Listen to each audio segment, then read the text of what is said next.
We're sort of going to be talking about what some people call short floating or whatever with roe here. Now, looking at this run here, this is sort of a perfect type of run for this type of fishing, isn't it?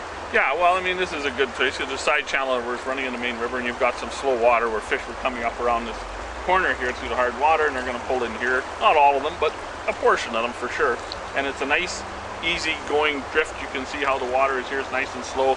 And when you're short floating, I mean, when we see short floating, we don't mean necessarily you're going to be fishing in 7 feet of water. You're going to fish 2 feet deep. But short floating is generally keeping your weights and your bait up off the bottom, so you're not continually bouncing and dragging, because that's a very poor approach to the fish.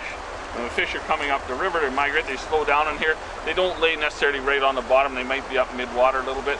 But you fish short, so that is the best way possibly.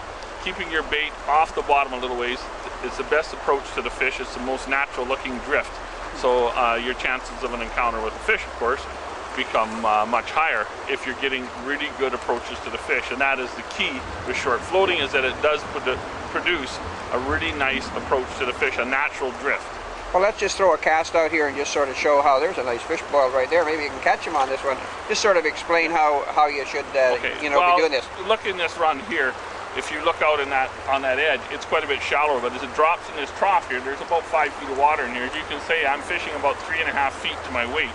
And as you notice the float, once it's out there, when you're drifting, the float is standing right on edge. And you see it standing straight up. It's not bouncing, like going under, bouncing on the bottom all the time.